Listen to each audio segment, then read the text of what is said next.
首だけになってもルーシーはルーシーだけどな。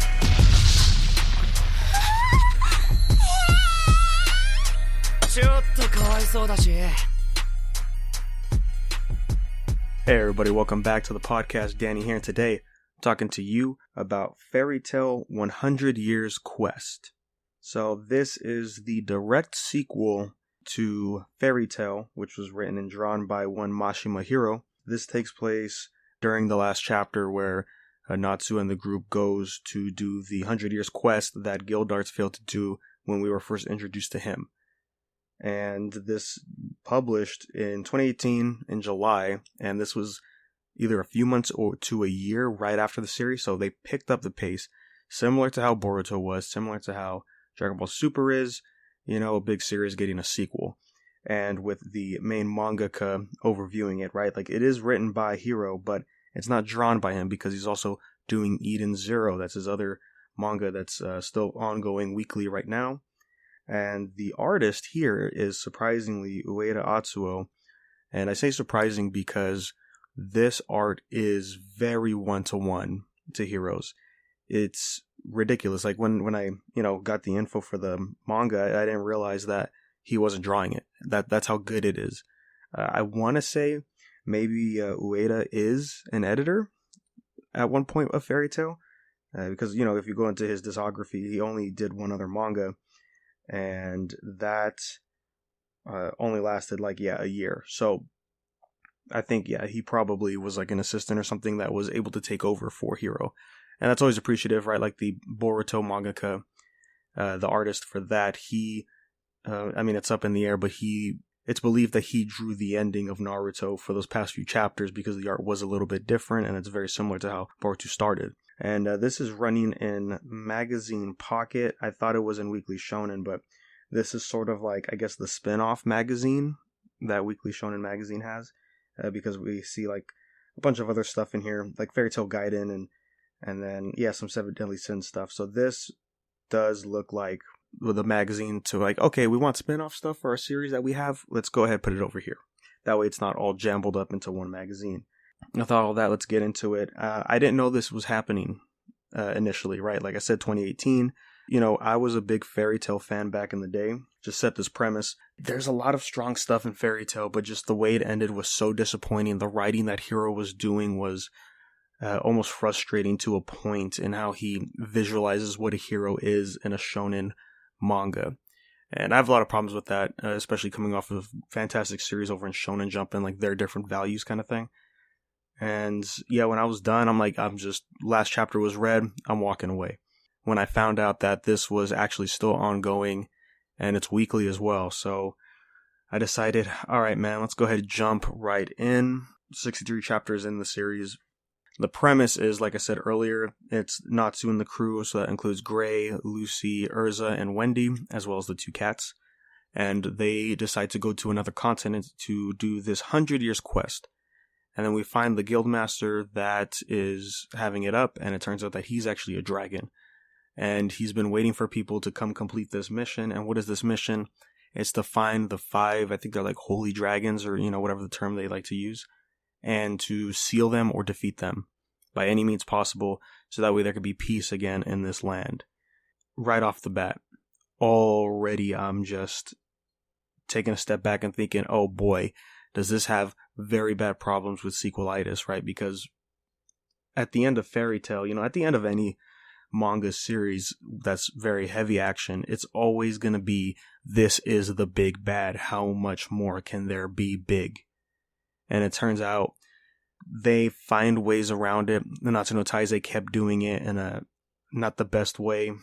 And here in 100 Years Quest, it's a very classic trope for sequels or to just continue a series. Well, the big bad's gone.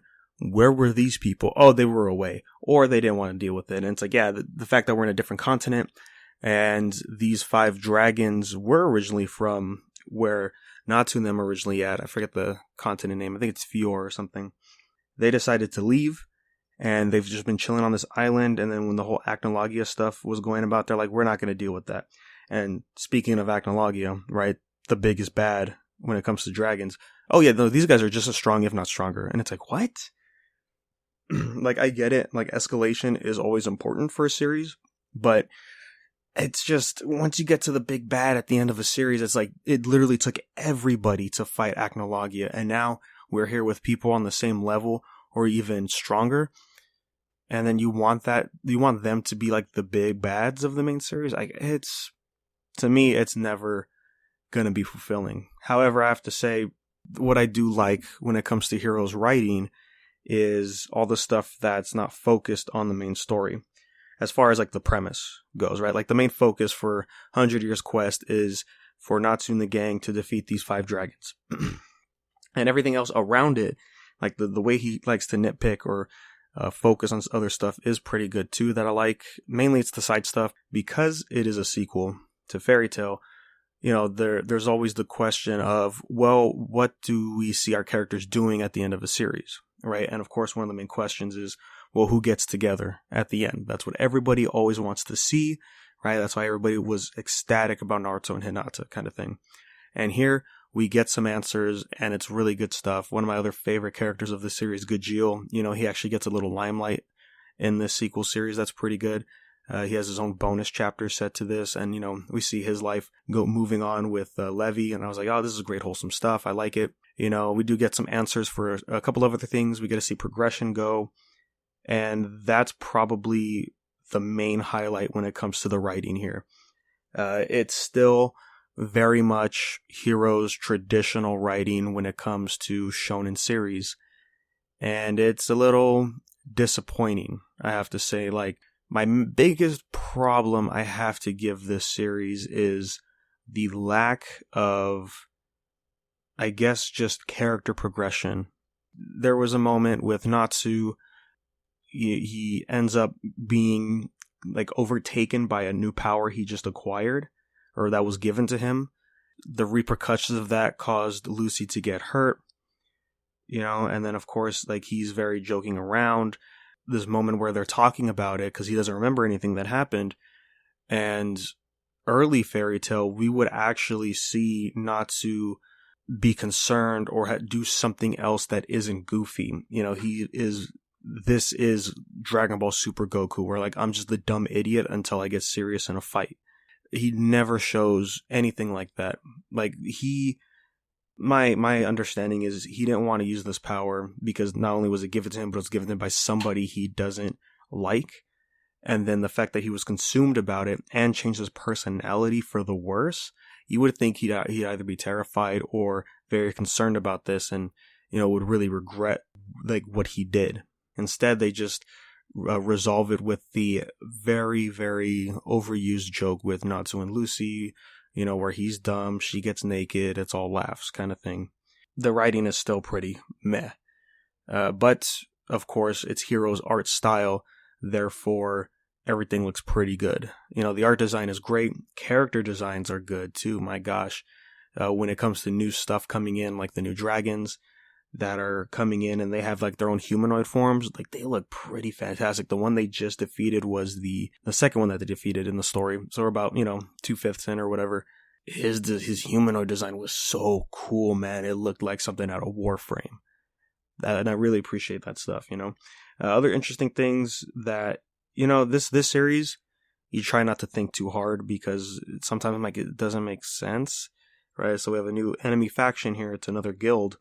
And they're comprised solely of 5th generation dragon users. I was thinking 5th generation? I forgot how the last arc went in Fairy Tail and realized that there was a 4th one where they were like just purely made of magic, bullshit, whatever it is. But yeah, these guys, they get their dragon powers by eating dragons. And then by doing so, like, this is like the strongest that they could be, right? Because you have Natsu and Gajeel. Those are 1st generation dragon users. They were taught magic by the dragons themselves. 2nd generation, there's these lacrima crystals that give them the ability to do dragon slaying magic. And then 3rd gen is the people who were taught and then decided to use the crystals, like Light and Levi, I think his name was. I forget the other guy's name. And then there's 4th, like I just said, they're just made up magic beings. And then now here we are. And my only problem is, they all have very unique powers, right? We saw one with like Ash, And then we saw one with like a solid iron defense. And I was thinking, where are these dragons coming from? Because the story sounded like there was only 5. And so how did these people last this long and eat dragons? Because being a dragon slayer doesn't prolong your life by any stretch unless you become a dragon like Acnologia. And we do get a little bit of that in here with these dragon slayers. That was, interesting to say the least. It was like their version of Dragon Force, and that's interesting stuff. And the guild leader is a very generic bad guy design, to say the least. He's probably like the least appealing look, so that was unfortunate. But then we also get another character coming in who's like the crucial part of like another part of this story. Like there's a lot coming in.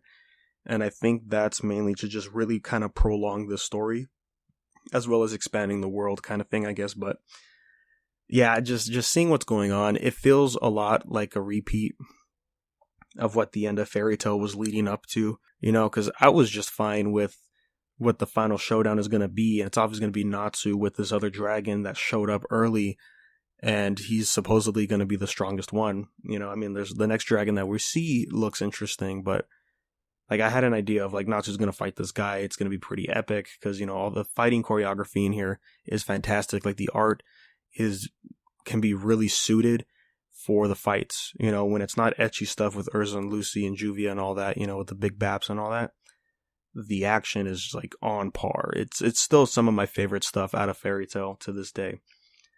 But just seeing, like, everything else happening, the answer is, we have to have our other characters do stuff, I guess, because I feel like the Natsu fight is going to be one-on-one. I mean, maybe Lucy will be there to help, but for the most part, I think it's going to be one-on-one.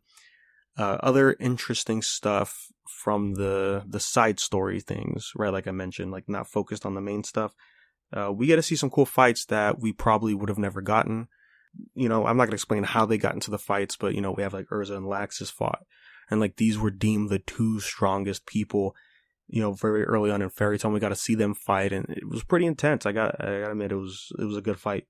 One of my favorite moments here, though, was with Natsu and Gajeel when they fought.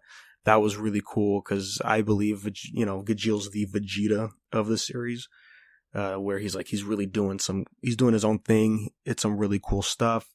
He finds his own way to get his powers, right? Like when Natsu did his fire lightning, right? Like his Super Saiyan 2, basically. And then Gajeel was like, fine, I guess I could do that too. And it became an Iron Shadow Dragon. That was so fucking cool. That's still one of my favorite things out of this series to come out. But they fight, and that was a really good fight, because we haven't seen them fight seriously since like the very beginning. And the way it ended too really shows the growth that Gajeel has had ever since he joined Fairy Tail. And I really appreciated that. Because if Natsu's not going to get it, at least we could have Gajeel do all the right things it takes to be a main character for a shonen series, Overall, guys, what am I trying to say here? I don't think it's worth your time. If you're a die-hard Fairy Tail fan, you're going to love this. I'm sure this is going to be animated. I'm not sure what the status is for the Fairy Tail anime. I think it's over by now, but I can easily have seen this be animated once, I don't know, we're like at the halfway point or close to the ending. At least until we get more info on what's really going on with these new characters that show up. And overall, yeah, if you're not that diehard of a fan, I don't think it's going to be worth your time. The only reason I'm sticking around is very similar to why I'm still reading Super and Boruto, is that I've invested so much time into the series, I might as well see where it goes at the end. So that's really all I have to say about Fairy Tail 100 Years Quest. Thanks for sticking around. If you have any questions or comments, email us unversedpodcast@gmail.com. We'd love to hear your thoughts on this. The cons and pros, we'll talk about on the next episode, as always. And then you follow us on social media. Anywhere you go, let you know when those latest episodes drop. Again, thanks for listening. We're going to catch you next time. We the sunset warriors, classy voyagers, no avoiding us. That's what you call adventure music. Call it that. Okay. The rest in the blessing in rhythmic form. Yeah, we been in the storm, came out with a few bruises. But it's cool, cause we use this as fuel. Watch this, we cruise this road called life with a full stock. Sky blue, sublime cloud, both electrifying, this a dual shock. I don't need controller, we don't let society control us. Stop being different what they told us. What? Never that. Cooler than an ice beam, ice king. Adventure time, this a nice dream. With no fin, dove in oceans of uncertainty. It was irking me, letting my life pass by. Going through the motions, 9 to 5, in the city commotions. Ambition, pulling at my heartstring. Wrote it off like, yes, and it's an art thing. Everybody got a talent, only 10% make it. Others fake it, years fly by, your spot becoming vacant. Patience is a virtue, but time isn't patient, so don't waste it. Some days I feel like stopping, but quitting's not an option. I'm locked